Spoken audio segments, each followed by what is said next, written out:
Mente Aberta no ar, vamos conversar hoje com o Alex Passos, diretor da Rede Super, apresentador, produtor, um monte de coisa mais, né, cara? Não só isso. Só isso, tá bom? Não faz nada na minha vida, não. E vamos conversar hoje sobre entretenimento na igreja. Sei que é um assunto polêmico, alguns acreditam que tem espaço, outros são terminantemente contra. E não vamos apresentar razões de um lado no outro, nós vamos refletir e, quem sabe, levar você a tirar uma conclusão que seja saudável, edificante, pensando muito nos jovens que nós temos hoje. E aí, Alex, eu quero ouvir primeiro lugar, o seu parecer. Gostei desse negócio aqui. Dá um close aqui, velho. Olha aqui, bicho, que capricho. A Rede Super cuida dos detalhes. Mostra aqui, olha aqui a canequinha aqui, ó. Mente aberta. Isso aqui é difícil é mostrar aqui. Não, pô, tô aqui aí, ó. Olha lá que bonitinho, gente. Nem Jô Soares, em toda a sua glória, teve uma parada tão bacana como essa aqui. E nem o que tá aí dentro, né? Gostoso, né, cara? Rapaz, que delícia. Ô, Charlão, então, cara... Entretenimento e igreja. A gente apanha tanto por isso, né, Alex? Agora, pela sua experiência, você vê que isso hoje é difícil falar sobre isso? Não, acho tranquilo. O difícil é fazer. É difícil que as pessoas tenham a mente aberta a parar de idolatrar o templo. Que eu acho que o problema é quando as pessoas... A gente critica... Os evangélicos criticam tanto, às vezes, o católico por ser idólatra em imagens, né? A gente pega tanto no pé deles, a gente devia deixar eles um pouco mais quietos e preocupar com a nossa forma, as nossas idolatrias, né? Que são várias. Uma delas eu acho que é a idolatria ao templo. Uma idolatria tão grande. E é o templo que não é o templo, tem parede, né? É o prédio. Entendeu? Não, porque aqui é o lugar sagrado. Sim, e onde não é? E onde não é, né? Eu entendo que eu não posso fazer no templo, eu não posso fazer em lugar nenhum. Eu me sinto muito livre. Claro, cara, porque a gente não deve ter no arquivo imagens. Tem momentos que você extrapola um pouco. Tinha uma época que o André estava fazendo um culto, e a gente fez uma dobradinha. Eu fazia tipo um programinha de TV antes do culto do André. E aconteceu uma coisa muito louca. Ó, essa época eu estudava na FAT. Era um seminário, uma faculdade teológica. E apagava as luzes, né, nessa época? Não só isso. Aí eu entrava tipo 7 horas. Da minha sala me chamavam lá, a sua igreja. Não, porque era o seguinte, começava sério, mas aí também tinha muita vontade e da minha parte pouca sabedoria de como lidar com aquela liberdade. E, tipo assim, começava sempre, a primeira meia hora eu fazia sorteios, brincadeiras, interagindo, porque a ideia era o seguinte, o culto começava às 7h30. Só que o povo começa a chegar às 6h30, 7 horas, aí ficava ali parado. E, pô, vamos fazer um entretenimento aqui, para atrair, para brincar, para interagir. Rapaz, e era muito legal, de uma certa forma era muito bom. Só que teve um dia que eu exagerei, que eu tive uma ideia, foi uma péssima ideia, cara. Uma péssima ideia. E foi um dia que o David Killian ia tocar, inclusive. Eu lembro da cara do David, que era assim, ó. Não acredito que eu estou vendo isso debaixo dos meus olhos aqui dentro da Lagoinha. Mas eu fiz fazer a brincadeira, que era o seguinte, tinha uma pizza gigante. E quem ia ganhar um DVD do André, uma coisa assim. E os CDs do David Killian. Para ganhar, o cara tinha que comer a pizza mais rápido e tomar 2 litros de Coca-Cola. Quem conseguisse mais rápido... Isso dentro da igreja, lá no púlpito. Dentro da igreja, no púlpito. Quem conseguisse ia ganhar. Quem fosse mais rápido ia ganhar. Rapaz, foi 2 brutos lá, velho. E os caras comendo pizza, e todo mundo, que trem. Aí, pai, aí, bicho, acabou de comer a pizza, o cara começou na Coca-Cola. Glup, bicho. E o outro lá suando e caindo até lágrima, o outro glup, de repente o cara ganhou. Bicho, eu acho que bateu. A Coca-Cola tava quente com a pizza. Ô, velho, o cara, bicho. Mas vomitou dentro do tempo. Voltou tudo, igual a cachoeira, velho. Acho que juntou o gás, deu um efeito de explosão, velho. No que ele fez, voltou assim, mas foi uma volta, mas a volta mesmo. E, rapaz, aquilo foi um constrangimento. E todo mundo, imagina a igreja inteira. Tipo assim, todo mundo, né? E agora? Não, ninguém tá acreditando no que tá acontecendo. Aí que tá. Precisava disso? Não. Podia ter pensado numa brincadeira que... Aí o excesso... Cara, mas eu prefiro, assim, eu, particularmente... Sem exageros, né? Eu prefiro errar por tentar do que errar por não tentar fazer nada. Hoje a gente consegue fazer uma programação também descontraída lá, sem essas apelações, né? Mas foi uma experiência e foi legal. E também não é que foi errado, cara, mas foi desagradável.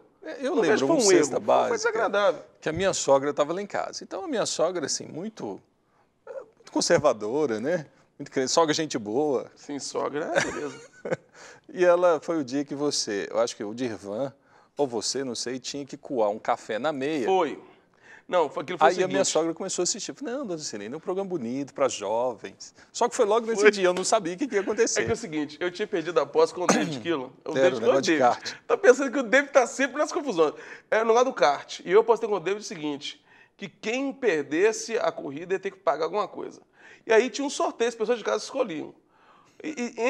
Dentre as coisas, ou comer inseto, tinha um negócio de comer inseto, o outro lá é o tomar café coado na meia do divã. Que tinha jogado futebol. Ganhou, que jogava futebol. Aí chega o divã lá com a bola, suado, tira a meia, a pessoa coou o café na hora, e eu tive que tomar o café ali na hora lá. Bicho, essa eu tinha esquecido, cara. E aí ela ficou doida. Diz o pessoal que ainda estava apimentado. Como é que sua sogra reagiu? E eu tentando defender. Dona Sirene, a gente está fazendo umas coisas para ganhar os jovens. O Alex tem uma iniciativa ela boa. Ela vendo com o Ana May, tá ganhando jovem mesmo desse jeito. Não. Mas sabia que aí que tá. O problema do entretenimento é exatamente isso, Charlão. Na sua sogra talvez pode ter causado uma... Poxa, isso aí virou bagunça. Mas talvez num cara que é escrachadão, que nunca ia curtir, ele achou engraçado. Pô, bicho, tá aí. Esses caras são doidos, eu curti. Aí é Os caras são mais doidos que eu. Cara. Aí é complicado, porque... Claro, eu acho que eu posso tomar sempre fora, você pode fazer tudo, menos pecar. Foi um pecado? Não. Foi errado? Excesso. Depende. Depende do ponto de vista. Até o excesso, depende. Para muita gente, sim. Para muita gente, não. Então, olha, eu sempre trabalhei. Eu acho que é muito difícil você conseguir falar com efetividade para fora da igreja. Quando eu falo para fora, velho, é para fora. Porque tem um cara que é evangélico, tem um cara que é simpatizante, que ele não é, mas ele curte, ele conhece a galera, ele vai no culto, ele não tem compromisso direto. Ele é do meio. Mas ele tá ali. Mas tem aqueles, velho, que tem gente. Você perguntar quem é diante do trono, quem é Thales Roberto, quem é... Nem sonha. O cara sabe quem é Edir Macedo, porque ele vê na mídia, Silas Malafaia, porque tá, né? O outro lá, o Feliciano, porque ele pensa que é só isso. O cara, ele é ignorante mesmo dentro desse nosso universo. Para esse cara, que eu acho que a gente precisa falar. Porque ele precisa entender que cristão não é só esses que ele conhece na mídia, e que não é só aquilo que eles falam. Só quer ficar pensando que às vezes na igreja evangélica todo culto é falando mal de homossexual. Porque ele vê na mídia, na grande mídia... Falando sobre isso. Como parece que a gente se resume a nossa vida nisso. Uhum. Né? Então, assim, para falar para esse cara entender, é muito difícil você não esbarrar no conservador lá de trás, que é todo quadradinho, que ele quer... Que tem a mente fechada, não tem a mente aberta. É muito difícil você falar com os dois. É muito difícil. E eu... Não foi pum, foi o sofá. Então é muito difícil, cara, você conseguir falar com um sem... Do mesmo jeito, se eu ficar muito quadradão, eu falo para aquele crente tradicional, mas eu não consigo falar para esse cara. Aí você tem que entender para quem você quer falar. Eu escolhi falar para esse cara lá fora. É o público-alvo. É o que eu tento. E fazendo isso, muitas vezes eu ofendi quem está dentro. Já ofendi porque eu errei mesmo, sim. Mas já ofendi porque o cara não consegue entender para quem eu estou falando. Mas eu já tive testemunhos de pessoas que foram e conheceram o amor de Deus, mudaram a sua história a partir de uma loucura que você fez. Eu acredito que você deve ter testemunha, sim. Sim. De dentro da sua loucura, dentro dessa proposta de entretenimento, claro, levar isso para a igreja, a pessoa se sentir tocada. As pessoas gostam mais, porque as pessoas é o seguinte, o que eu mais ouço é que eu consigo falar no português que elas entendem. É tipo isso. O meio evangélico ele tem uma linguagem muito evangeliquez. Muito rebuscada. Que eles esquecem que lá fora as pessoas não entendem alguns termos. E fica confuso. Muito você chegar numa turma, dependendo da gíria, você não entende nada. O que você quer dizer? Você não vai entender. Então, assim, eu acho que essa questão de entretenimento na igreja, cara, tudo é entretenimento. Por exemplo, não é só fazer um cara fazendo malabares, ou tendo... Cara, se você bota uma bateria, um instrumento, isso de uma certa forma é entretenimento. Você não tira o instrumento e faz uma capela. Você mudou um pouco a luz da igreja, você já criou. A discussão é muito assim, Alex. Se o entretenimento leva para a igreja, ou se a igreja precisa usar esse entretenimento para levar as pessoas. O que eu percebo são duas coisas, não sei, aí eu quero ver se você concorda.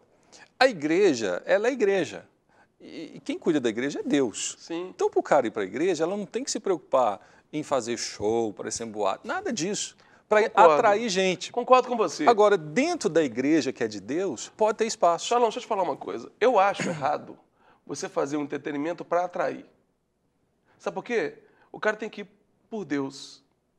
Não pela banda, não pelo pastor, não porque a igreja tem uma luz bonita, a igreja tem uma... Eu acho que você não tem que fazer nada. Não vou fazer isso aqui porque é evangelístico. Eu ouço muito isso. Não, vamos fazer aqui uma rave para trazer. Não, eu acho que o único motivo para o cara ir tem que ser Deus.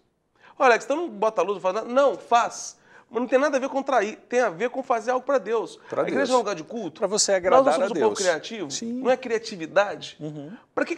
Cara, Deus, ele é tão criativo, ele nos surpreende todos os dias, né? Quanto mais você busca de Deus, mais coisas novas ele te dá. Por que você vai dar um culto igual para ele todo dia? Por quê? Por que eu vou fazer a mesma oração igual todo dia, a mesma reza? Por que eu vou ser o mesmo para Deus? Por que não usar da criatividade para fazer um teatro, para fazer uma dança, para fazer um... Sei lá, velho, faz o que você quiser, mas faça para Deus. Se estamos no culto e se cantar, orar, falar tudo é para Ele, o ofertar, o dizimar, seja o que for, é para Ele, por que não fazer uma dança para Ele? Então? Fazer para a glória de Deus. Fazer para atrair o cara. Eu acho que a atração para as pessoas é o próprio Deus. E, honestamente, Deus não precisa de malabares para isso. Não, Deus Ele não precisa atrai de ninguém cuspindo por fogo Ele pra mesmo. isso. Deus não precisa de ninguém, de banda maravilhosa para isso. Deus não precisa de nada. Ele, por Ele mesmo, o que Ele tem é suficiente para qualquer um que for voltar transformado e feliz. Se eu começar a preocupar em fazer entretenimento demais, eu posso me tornar vulgar. Sim, mas aí que tá. Eu acho que o entretenimento tem que ser feito... Porque é o seguinte, eu acho que nós temos que ser criativos. Fazer cultos diferentes, trazer uma luz diferente. Eu lembro de um rapaz que foi num Cesta Básica, não lembro o nome dele, mas ele fazia um evangelismo com a cobra. Sim, eu esqueci o nome dele também, é um americano. É. Ele é muito criativo. A palavra dele aquela era... foi a maior loucura que eu já vi na minha vida. Foi. E o pessoal ainda falava. Aí eu vejo os dois lados. Falei, gente... Aí o pastor Márcio, a gente cita muito ele, falou assim, gente, coisa maravilhosa. Olha quantas pessoas devem estar vendo essa analogia. E tinha gente que falava assim, meu Deus, a cobra, o Satanás dentro da igreja. É. Então a gente percebe o quê? Depende do ponto de vista, depende da mente que você vê aquele assunto. Exatamente. Teve pessoas, tiveram jovens ali que se entregaram e que mudaram a sua história? A gente não sabe medir. No dia eu vi que teve. Entenderam a mensagem e mudaram a mensagem. Agora eu vejo que por trás, assim, porque o seu jeito sempre é irreverente e você faz as loucuras. As maiores loucuras que envolvem talvez a nossa igreja, você está no meio, né? Sim. Mas por trás do Alex, eu vejo sempre um cara temente, preocupado, cara. A cesta básica, às vezes eu vejo a última palavra que você deu, de que aquela pessoa que está ouvindo, ela saia daquela vida, ela mude aquela vida. Assim, eu consegui ver um pouco no seu coração e desejo assim, pô, cara, você que está aí usando drogas, você que está nessa vida suja, sai disso, Jesus te ama. Pois é, Shalom. Mas eu vejo que o entretenimento tem a ver com diversão. Quando eu penso em entretenimento, eu penso em diversão. E qual o problema em divertir? Eu vou fazer uma festa para os jovens aqui da igreja, vão dançar para evangelizar, para salvar vidas. Cara, tá, que bom.